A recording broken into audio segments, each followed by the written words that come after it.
Salam. Bersyukur kepada Tuhan, kita boleh kembali beribadah kepada Tuhan. Sebelum kita masuk dalam ibadah kita, mari kita mengambil sikap saat teduh. Saat teduh dimulai.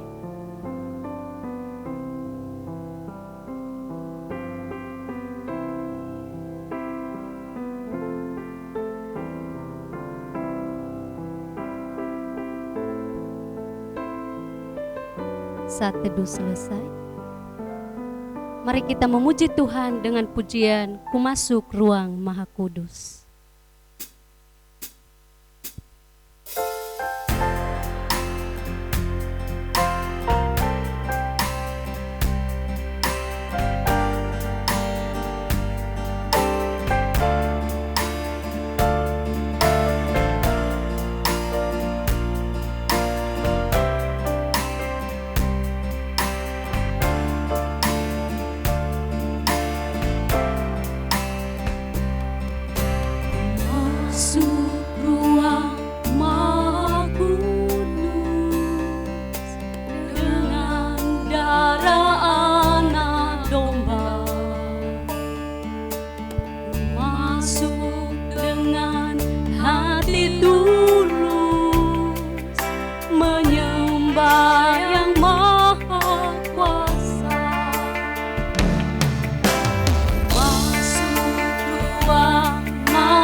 pertolongan kita pagi ini datang dalam nama Tuhan yang menjadikan langit dan bumi serta sekalian isinya. Ia yang memeliharakan kesetiaannya sampai selama-lamanya, dan Ia tidak pernah meninggalkan kita perbuatan tangannya. Turunlah atas saudara semua kasih karunia dari Allah Bapa, damai sejahtera dari Yesus Kristus di dalam Roh Kudus.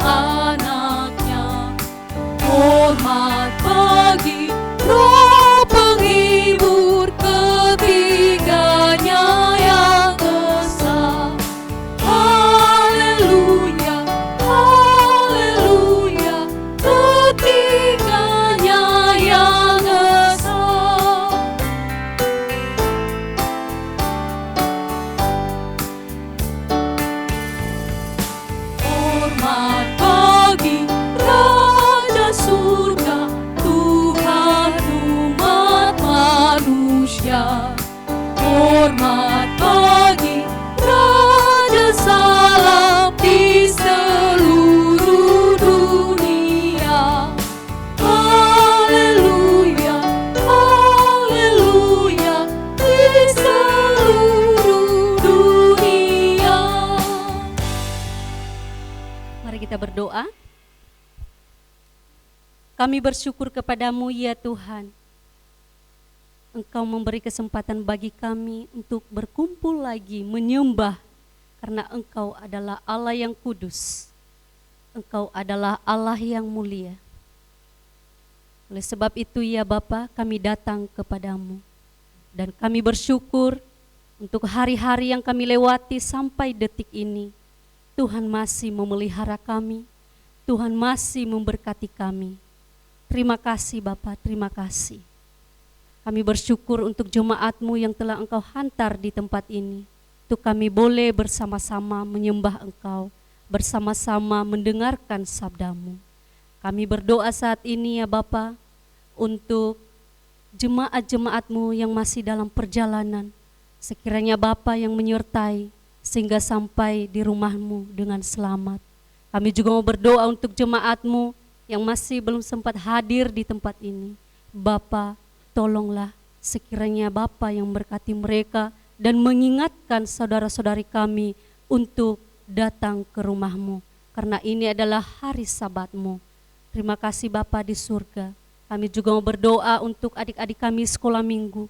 Terima kasih Bapa, Engkau telah menghantarkan adik-adik kami untuk dapat mendengarkan firman-Mu, untuk dapat memuji muliakan Engkau.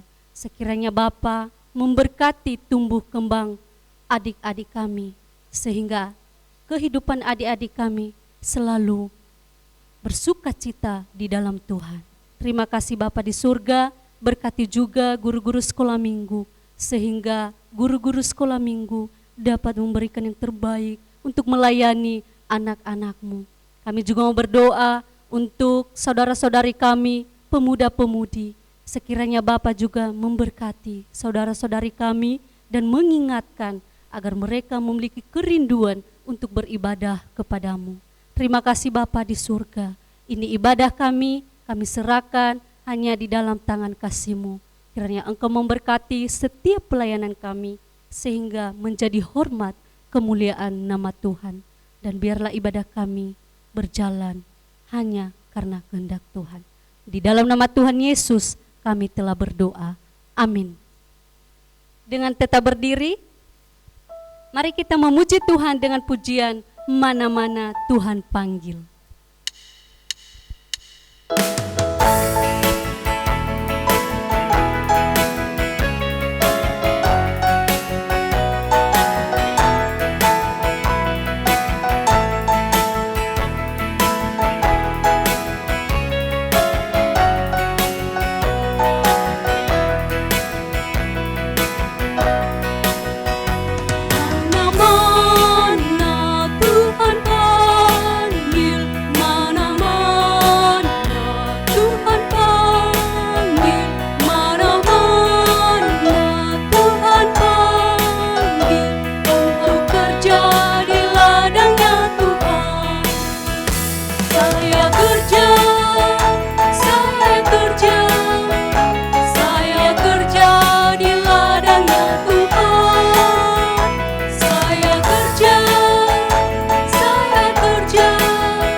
Saat ini mari kita mendengarkan persembahan pujian dari kaum wanita.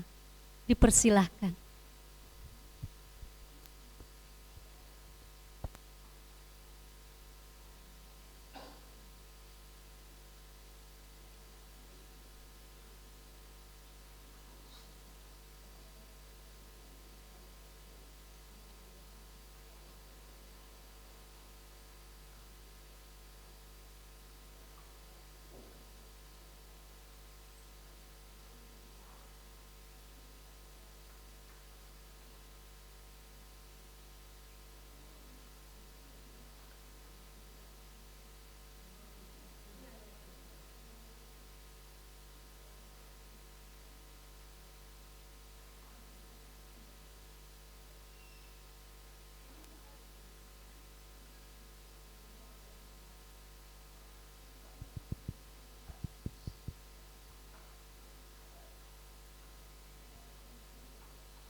Bahagia, yakin teguh, Yesus abadi kepunyaanku.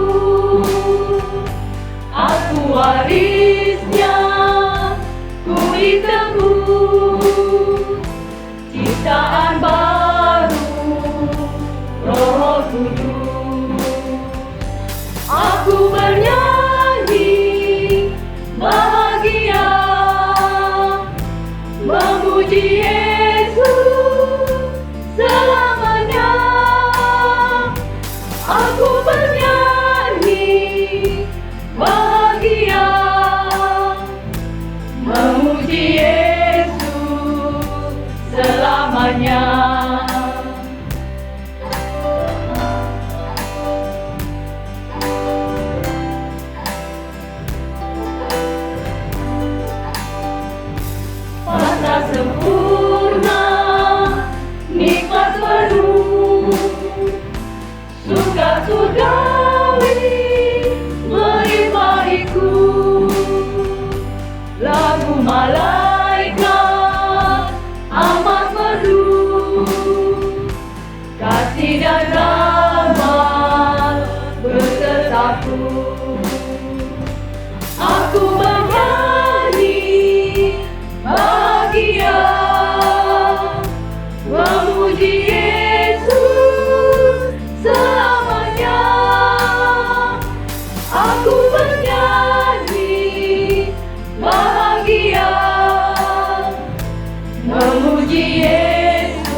aku ada. Aku mau bersyukur kepada Tuhan dengan segenap hatiku. Aku mau menceritakan segala perbuatan-Mu yang ajaib. Bibirku bersorak-sorai sementara menyanyikan mazmur bagi-Mu, juga jiwaku yang telah Kau bebaskan. Kepadanya aku telah berseru dengan mulutku. Kini dengan lidahku aku menyanyikan pujian.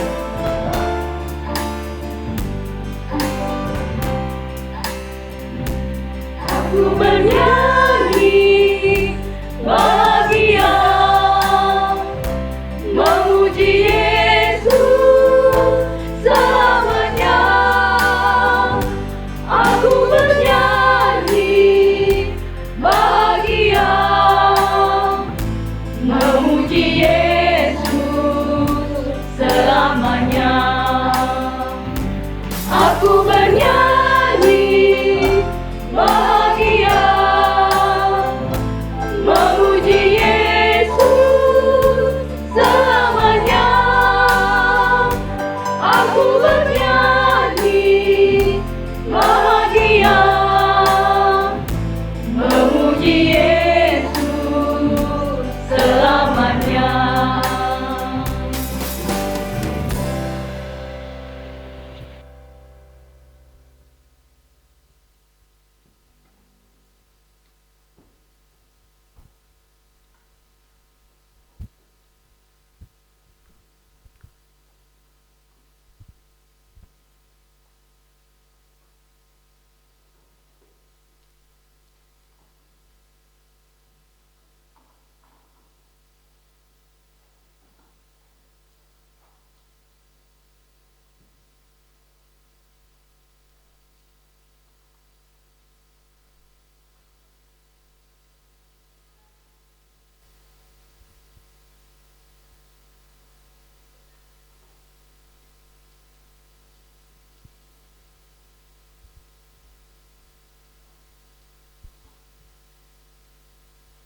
Puji nama Tuhan. Kita memuji Tuhan selagi kita masih hidup di dunia ini, dan kita memuji Dia untuk selamanya. Saat ini kita akan mempersiapkan hati kita untuk mendengarkan firman Tuhan. Namun sebelumnya mari kita memuji Tuhan dengan pujian dalam tempat tersendiri.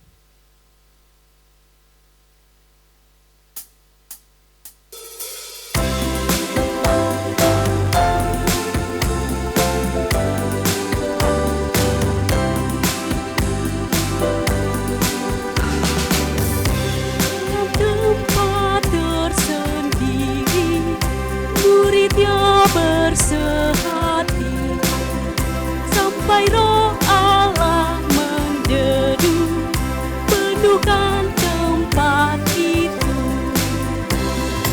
Tuhan baptiskan kami, Tuhan baptiskan kami, Tuhan baptiskan kami dengan roh-Mu yang suci.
siapa yang percaya dan menerimanya sekarang.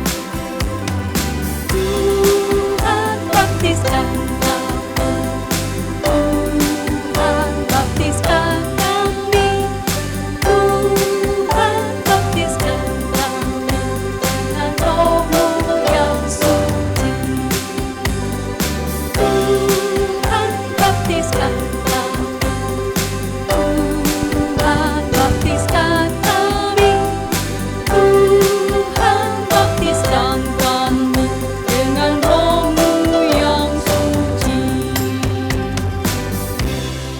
Mari kita bersatu di dalam doa. Tuhan Allah kami yang hidup, yang berkuasa atas langit dan bumi, yang mempunyai kerajaan sorga. Pada pagi hari ini Tuhan, kami bersyukur atas penyertaan Tuhan, pimpinan Tuhan dalam hidup kami.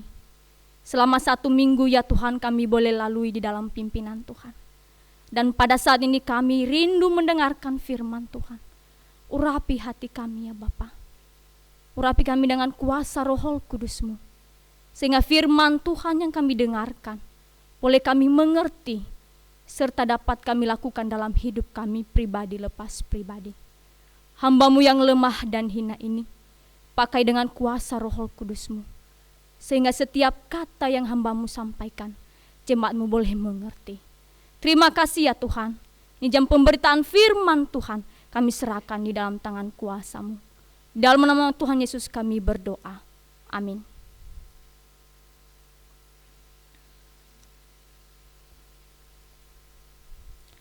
Bapak Ibu yang dikasihi oleh Tuhan, selamat pagi. Salam. Bagaimana kabarnya, sehat? Puji Tuhan Bapak Ibu. Pada pagi hari ini kita kembali disapa oleh kebenaran firman Tuhan yang terambil dari kitab Lukas pasal 9. Lukas pasal 9 ayat 28 sampai ayat yang ke-35. Dan kita nanti baca satu kitab lagi di dalam 2 Korintus pasal 3 ayatnya yang ke-18. Sekarang kita baca Lukas pasal 9 ayat 28 sampai 35. Biar saya bacakan kepada kita semua. Kira-kira 8 hari sesudah segala pengajaran itu, Yesus membawa Petrus, Yohanes dan Yakobus lalu naik ke atas gunung untuk berdoa.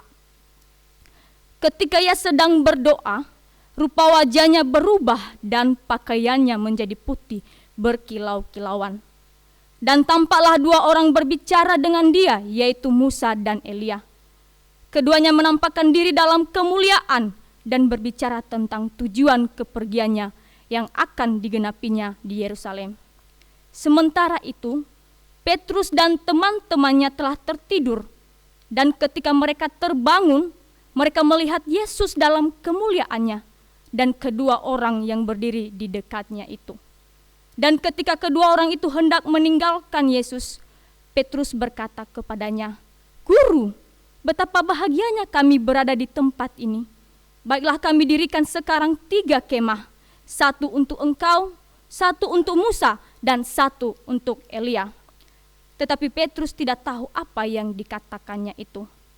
Sementara ia berkata demikian, datanglah awan menaungi mereka, dan ketika mereka masuk ke dalam awan itu, takutlah mereka.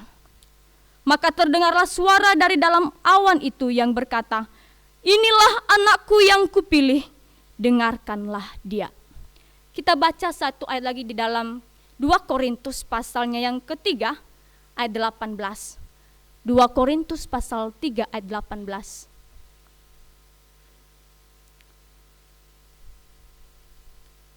Oke, mari kita baca secara bersama-sama. 3, 2, ya. Dan ketika semua mencerminkan kemuliaan Tuhan dengan muka yang tidak berselubung, dan karena kemuliaan itu datangnya dari Tuhan yang adalah Roh, maka kita diubah menjadi serupa dengan gambarnya dalam kemuliaan yang semakin besar. Yang berbahagia adalah kita yang merenungkan firman Tuhan serta melakukannya dalam kehidupan kita pribadi lepas pribadi. Tema perenungan firman Tuhan kepada kita pada hari ini yaitu dari kemuliaan kepada kemuliaan. Dari kemuliaan kepada kemuliaan. Apa yang dimaksud dengan kemuliaan Bapak Ibu? Kemuliaan dari kata dasar mulia, agung, terhormat, ditinggikan. Lalu kata dimuliakan, apa artinya? Dimuliakan artinya berada di posisi yang diagungkan, ditinggikan, dihormati. Lalu apa artinya kemuliaan? Yaitu orang yang penuh dengan keagungan, orang yang penuh dengan kehormatan, orang yang penuh dengan kuasa. Biasanya Bapak Ibu, kata mulia ini dipakai untuk raja, untuk keturunan raja, untuk para bangsawan. Mereka mengatakan yang mulia raja, paduka raja. Di dalam perikop yang kita baca barusan, Alkitab memberikan judul kepada kita, yaitu Yesus dimuliakan di atas gunung. Apa yang menunjukkan Yesus dimuliakan di atas gunung? Mari kita bersama-sama melihat di dalam ayat 29. Di situ dikatakan, ketika ia sedang berdoa, rupa wajahnya berubah dan pakaiannya menjadi putih berkilau-kilauan. Kalau kita melihat di dalam Injil yang lain, yaitu Injil Matius pasal 17 ayat 2, di situ lebih jelas dikatakan kepada kita, Yesus berubah rupa di depan mata murid-muridnya. Wajahnya bercahaya seperti matahari dan pakaiannya menjadi putih bersinar seperti terang. Ini menunjukkan Bapak Ibu bahwa ada sesuatu perubahan, ada sesuatu yang berbeda di dalam diri Yesus dari sebelumnya. Di situ dikatakan Yesus berubah rupa. Dalam bahasa asli Bapak Ibu yaitu metamorfote, yang hampir mirip dengan kata metamorfosis. Mungkin kita sudah mendengar kata metamorfosis. Metamorfosis itu perubahan bentuk pada binatang tertentu. Contohnya kupu-kupu, dari bentuk telur kemudian menjadi ulat, berubah menjadi kepompong, dan setelah itu menjadi kupu-kupu yang indah. Tetapi perubahan yang dialami oleh Yesus di dalam perikop yang kita baca tadi ini bukan seperti yang dialami oleh kupu-kupu. Perubahan yang dialami oleh Yesus hanya sebatas apa yang dijelaskan di dalam ayat 29. Di situ dikatakan kepada kita, dari wajah Yesus terpancar sinar kemuliaan. Wajahnya bercahaya seperti matahari. Ini membuktikan keilahian Yesus, bahwa hakikat dan sifat-sifat kealahan tetap ada di dalam dirinya, sekalipun yang mengambil rupa manusia. Kealahannya tetap ada di dalam dirinya.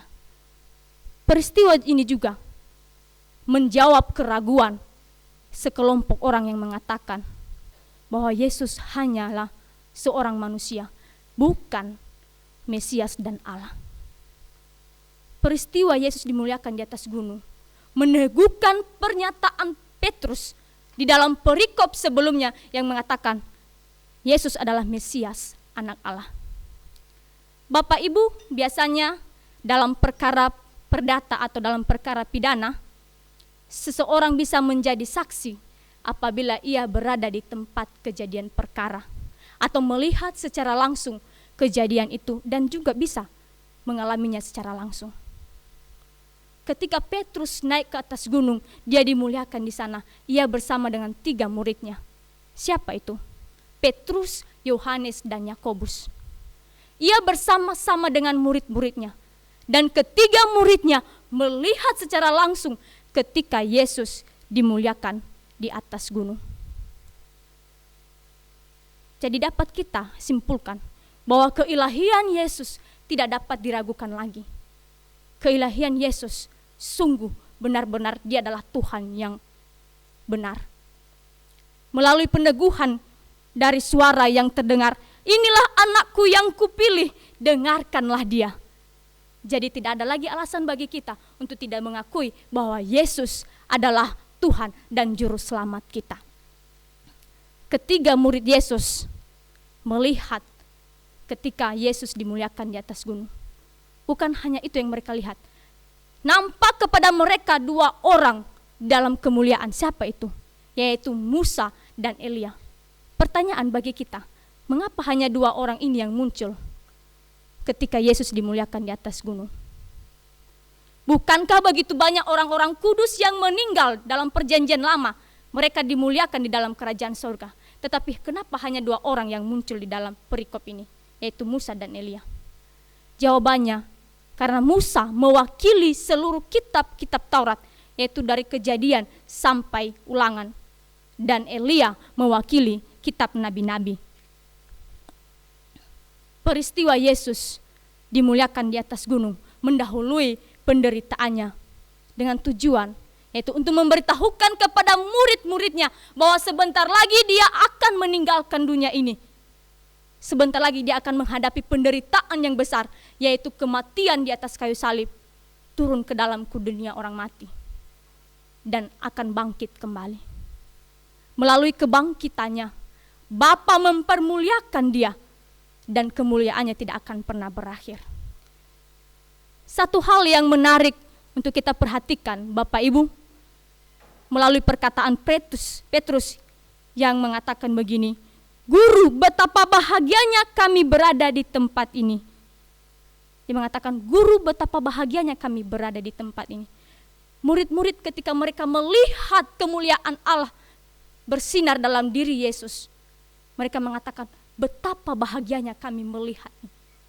Betapa senangnya kami melihat. Betapa indahnya kemuliaan Kristus yang dipancarkan kepada mereka." Jika hanya kemuliaan Kristus yang dinyatakan di atas gunung membuat para murid betapa bahagia, bagaimana nanti jikalau kita bersama-sama dengan Yesus Kristus dipermuliakan di dalam kerajaan surga? Sungguh alangkah bahagianya hidup kita. Namun untuk menuju kemuliaan yang kekal itu, Bapak Ibu, perlu adanya pertobatan dan menerima Yesus Kristus sebagai Tuhan dan Juru Selamat kita. Paulus sebelum bertobat, ia berusaha mencari kemuliaan dirinya sendiri dengan cara berpegang teguh pada prinsip hukum Taurat. Namun semakin ia melakukan hukum Taurat, ia merasakan tidak ada kemerdekaan yang sejati dalam dirinya. Kenapa? Karena ia berada di bawah tuntutan hukum Taurat. Kalau kita baca di dalam kitab-kitab Taurat, Kejadian sampai Ulangan, Bapak Ibu, jumlah peraturan yang ditulis dalam kitab Taurat terdiri dari 613 perintah. Bayangkan 613 perintah. Salah satunya di dalamnya itu dilarang untuk melakukan penyembuhan orang sakit pada hari Sabat. Dilarang melakukan pekerjaan pada hari Sabat. Dan terlebih-lebih jikalau berbuat dosa harus membawa korban penghapusan dosa kepada imam. Bayangkan jikalau kita berbuat dosa dalam satu hari 5 kali, kita harus membawa korban penghapusan dosa sebanyak 5 kali kepada imam. Itu korban itu bukan hanya sekedar korban saja. Korban itu berupa binatang yang tidak bercela, tidak bercacat. Bayangkan kalau 1 minggu kita berbuat dosa, berapa banyak binatang yang kita bawa kepada imam.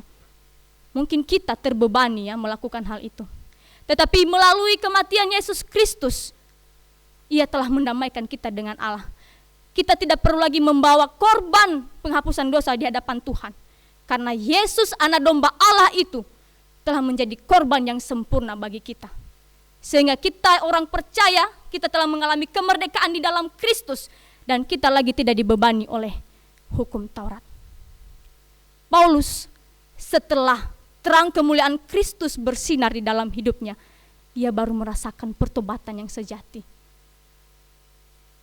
Ia baru merasakan kemerdekaan yang sejati. Kemuliaan Allah tercermin di dalam hidupnya melalui pelayanan-pelayanannya. Kita juga bisa mencerminkan kemuliaan Allah dalam diri kita. Apabila terang kemuliaan Kristus bersinar atas kita dan kuasa Roh Kudus bekerja dalam hati kita, maka kita akan mengalami 2 hal ini, Bapak Ibu. Itu yang pertama, mengalami perubahan yang semakin serupa dengan Kristus. mengalami perubahan yang semakin serupa dengan Kristus. Perubahan yang dimaksudkan di dalam ayat ini bukan seperti perubahan yang dilakukan oleh kupu-kupu, tetapi perubahan yang dimaksudkan di dalam ayat ini yaitu perubahan karakter, perubahan perilaku, perubahan pola pikiran yang semakin serupa dengan Kristus. Itu perubahan yang dimaksudkan di dalam firman Tuhan.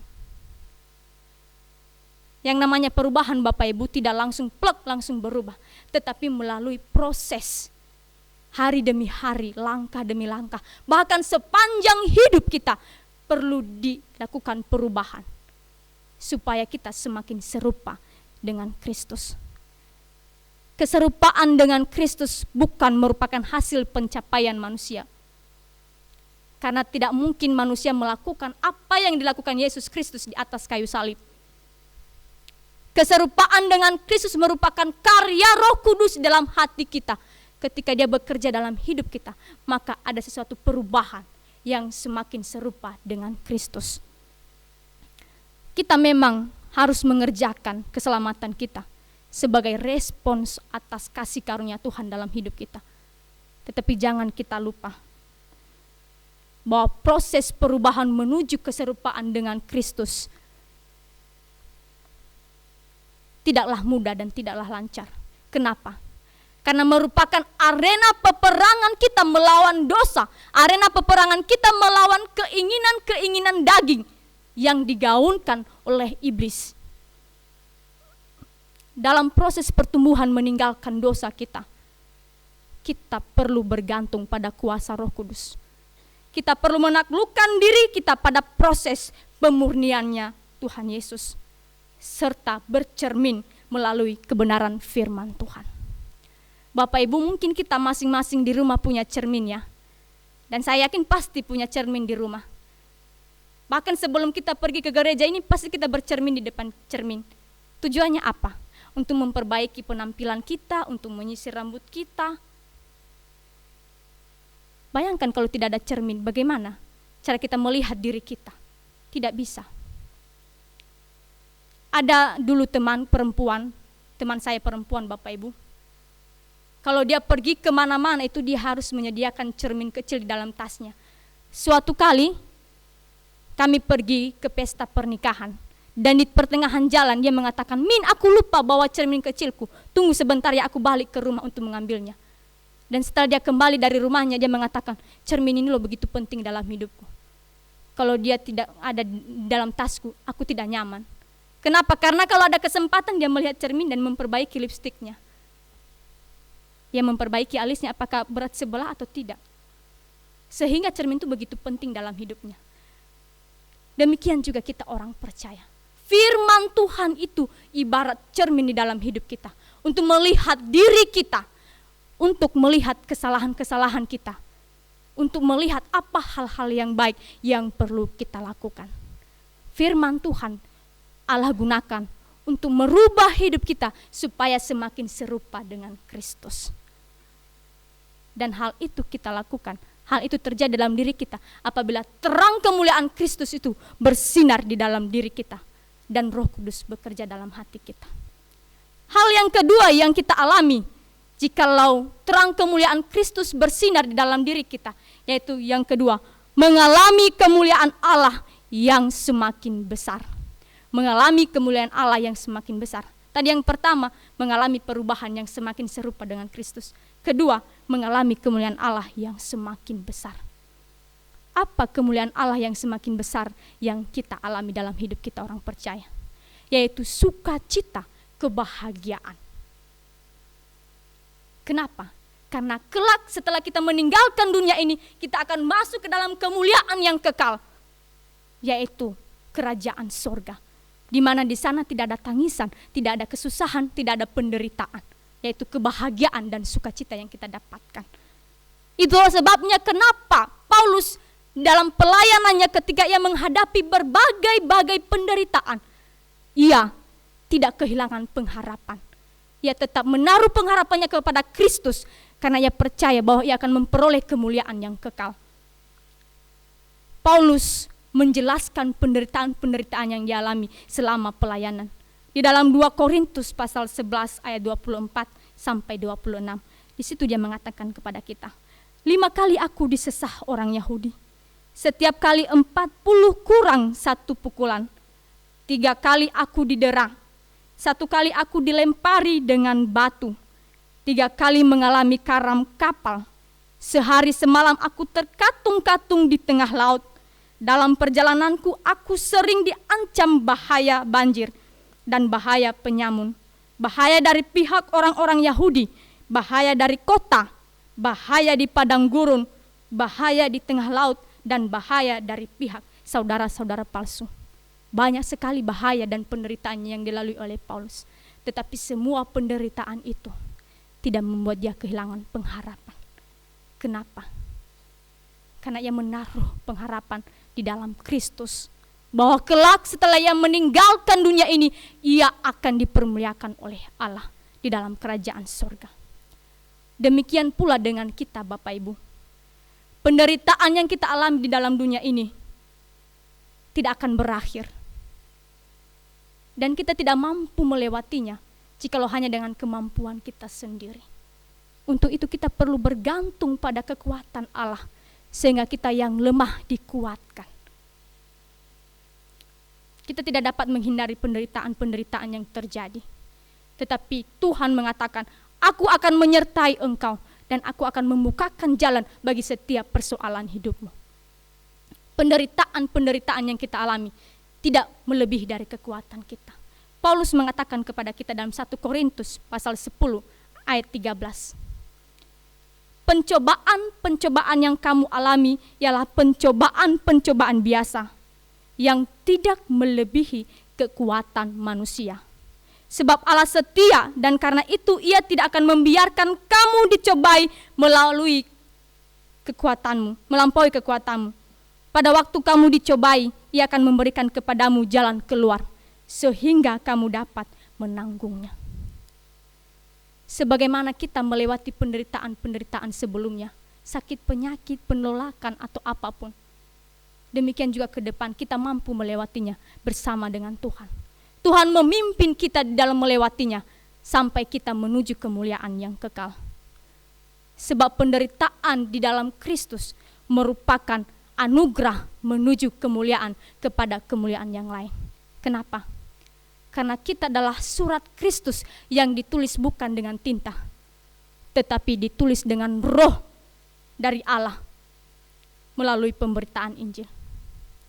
Jadi karena kita surat Kristus yang dapat dibaca oleh semua orang, maka maukah kita menjadi saksi bagi semua orang? Maukah kita memberitakan Injil kepada saudara-saudara kita yang belum mengenal Injil? Maukah kita memberitakan Injil kepada teman-teman kita? Maukah kita memberitakan Injil kepada keluarga kita? Biarlah melalui hidup kita orang-orang mengenal kita sebagai anak-anak Allah. Orang-orang mengenal kita adalah murid-murid Kristus. Demikian firman Tuhan pada pagi hari ini. Biarlah Tuhan Yesus yang menolong kita untuk melakukannya dalam kehidupan kita pribadi lepas pribadi. Mari kita bersatu di dalam doa. Tuhan Allah kami yang bertata dalam kerajaan sorga, sungguh kami bersyukur untuk firman Tuhan yang kembali mengingatkan kami bahwa kami dapat mencerminkan kemuliaan Allah dalam diri kami apabila terang kemuliaan Kristus bersinar dalam diri kami dan Roh Kudus bekerja dalam hati kami. Maka kami akan mengalami perubahan yang semakin serupa dengan Kristus dan kami akan mengalami kemuliaan Allah yang semakin besar. Tuhan tolong kami, kuatkan kami, mampukan kami untuk melakukan firman-Mu. Terima kasih ya Bapa. Ini doa dan permohonan kami serahkan semuanya ke dalam tangan kuasa-Mu. Di dalam nama Tuhan Yesus kami berdoa. Amin.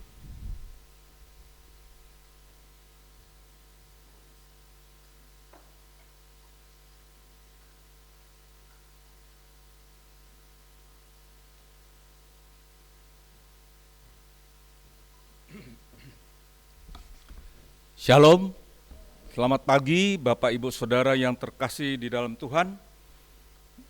Kami akan membacakan warta jemaat untuk minggu ini. Nanti sore pukul 17.00 waktu Indonesia Barat, ada ibadah kedua. Bagi jemaat yang pagi ini tidak mengikuti ibadah pagi, dapat mengikuti ibadah sore hari. Besok hari Senin tanggal 13 Juni 2022 pukul 19 waktu Indonesia Barat ada KPK di rumah Bapak Arthur. Iuran kematian dapat dibayarkan kepada saudari Yohan Stefani. Dan gerakan aksi Rp1.000 dapat dimasukkan di dalam kotak di dekat pintu masuk. Persembahan, hari ini jemaat diberi kesempatan untuk memberikan persembahan untuk pekerjaan Tuhan, yaitu kolekte dan persembahan pekabaran Injil. Seperti kita ketahui bahwa Gereja Isa Al-Masih Jemur Sari menaungi 5 pos PI yang membutuhkan dukungan kita, supaya banyak orang mendengar Injilnya. Kantong biru untuk persembahan pekabaran Injil. Persembahan pada hari ini akan dikumpulkan oleh saudari Gebi dan saudari Sri. Kepada yang bertugas, kami persilahkan untuk maju ke depan.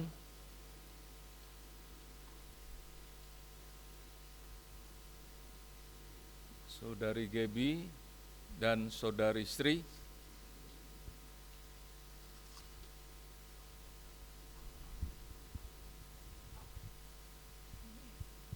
Satu lagi, siapa yang minta tolong untuk menggantikan?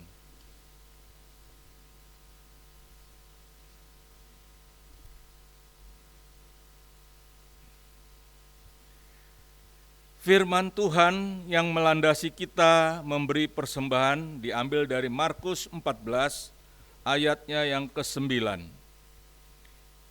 Demikian firman Tuhan, "Aku berkata kepadamu, sesungguhnya di mana saja Injil diberitakan di seluruh dunia, apa yang dilakukannya ini akan disebut juga untuk mengingat Dia." Mari kita berdoa.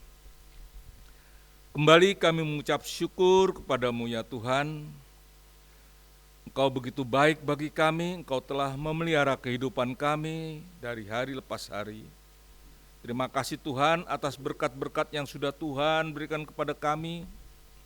Dan kini tiba saatnya bagi kami untuk mengembalikan sebagian dari berkat yang kami terima. Berkati persembahan ini Tuhan, agar persembahan ini boleh dipakai untuk pekerjaan Tuhan di tempat ini. Terima kasih Bapa. Di dalam nama Tuhan Yesus kami sudah berdoa. Amin. Sementara persembahan dijalankan, kita memuji Tuhan dengan pujian "Kalau Angin Ribut Pukul Hidupmu".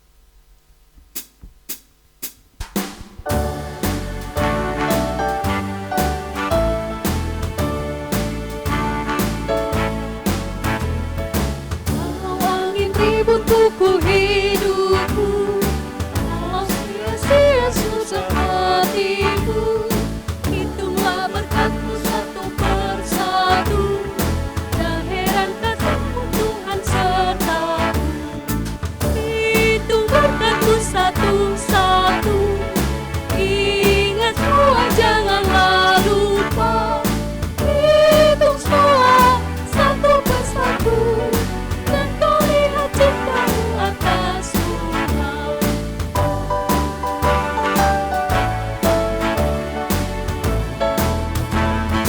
Kalau kesusahan tindih padamu, kalau kesalibmu bawa padamu, hitunglah berkat-Mu pandang Tuhanku, dan hati memuji susah pun lalu. Hitung berkat-Mu satu-satu, ingat semua janganlah lupa. Hitung semua satu persatu, dan kau lihat cinta-Mu atas semua.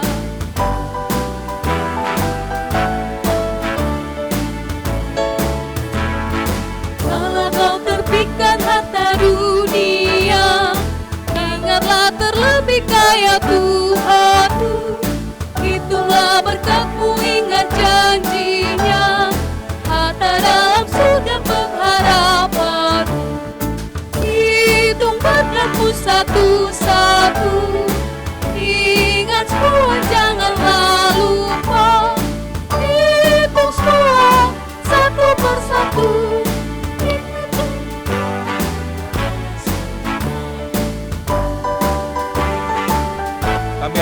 saudara-saudari untuk bangkit berdiri.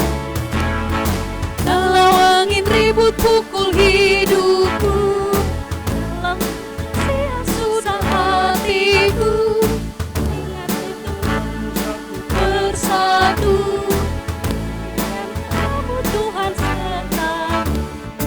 Hitung berkatmu satu-satu, ingat semua janganlah lupa. Hitung semua satu persatu, ingat lihat cintamu atas semua.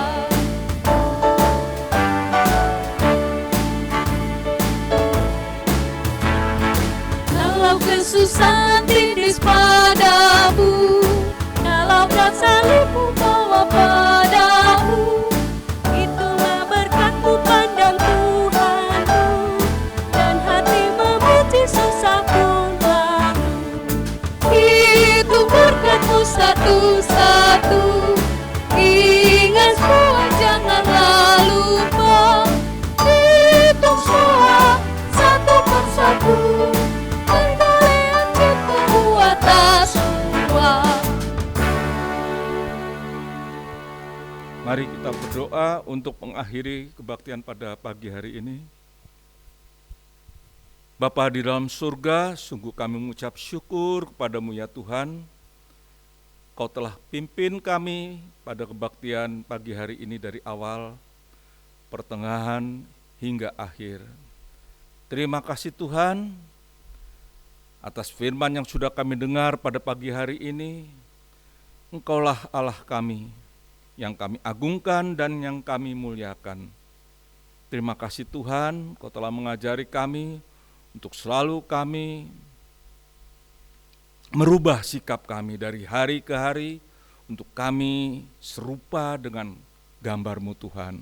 Tolonglah melalui Roh Kudus-Mu Tuhan, kami boleh Engkau ajarkan agar kami boleh melakukan firman Tuhan setiap hari di dalam kehidupan kami. Terima kasih Bapa, dan kami berdoa untuk saudari Amina yang telah beritakan firman Tuhan pada pagi hari ini. Kiranya Tuhan juga akan pelihara kehidupannya, Tuhan cukupi akan segala kebutuhannya. Berkati pekerjaannya Tuhan, biarlah melalui pekerjaannya banyak jiwa-jiwa yang dapat diselamatkan. Terima kasih Bapa, dan kami berdoa untuk jemaat di tempat ini Tuhan, yang tidak dapat hadir pada kebaktian pagi hari ini. Biarlah juga Tuhan tolong, mungkin yang sedang sakit, Tuhan jamah, Tuhan sembuhkan. Bagi mereka yang sedang mengalami pergumulan hidup, kiranya Tuhan akan memberikan jalan keluar kepada mereka. Kami juga berdoa Tuhan, untuk bangsa dan negara kami yang sedang menangani masalah COVID yang belum henti-hentinya Tuhan. Kiranya Tuhan juga akan memberikan mereka hikmat, agar mereka juga boleh berusaha keras Tuhan, untuk dapat menghilangkan COVID dari permukaan bumi ini Tuhan. Juga kami minta pertolongan-Mu Tuhan, agar COVID ini boleh segera lenyap dari permukaan bumi ini. Kami juga berdoa untuk Bapak Presiden dan Wakil Presiden beserta jajarannya. Kiranya Tuhan juga akan memberikan hikmat, akal budi, kebijaksanaan, agar mereka mampu untuk menjalankan roda pemerintahan ini dengan baik dan benar Tuhan. Perekonomian yang sedang terpuruk boleh dapat teratasi Tuhan. Tuhan tolong pada para pemimpin kami. Terima kasih Bapa, terima kasih. Sebentar lagi kami akan berpisah, kami akan pulang ke rumah kami masing-masing. Mohon pimpinan dan penyertaan Tuhan, agar kami boleh tiba di rumah dengan selamat. Terima kasih Bapa. Dalam nama Tuhan Yesus kami sudah berdoa.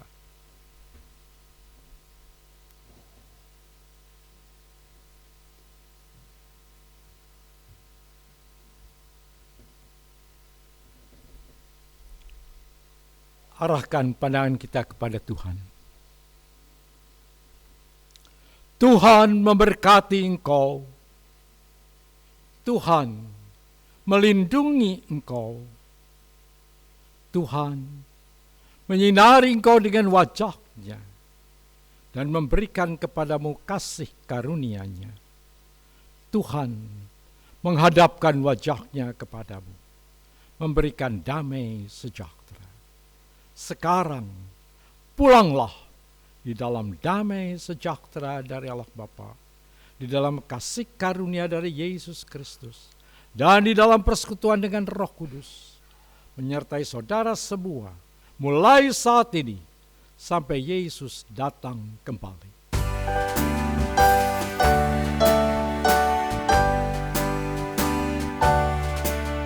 Bapa, terima kasih.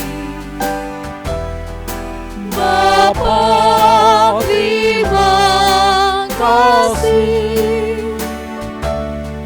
Bapa di dalam surga, ku berterima kasih.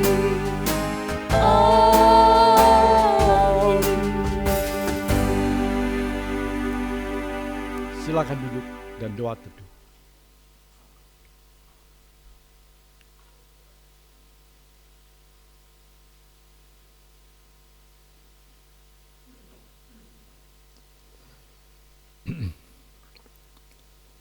Mohon perhatiannya sebentar. Nanti saya mohon sebentar,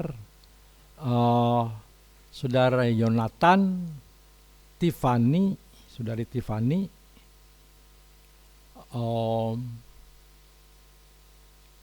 Gaby dan Grace, juga Angling.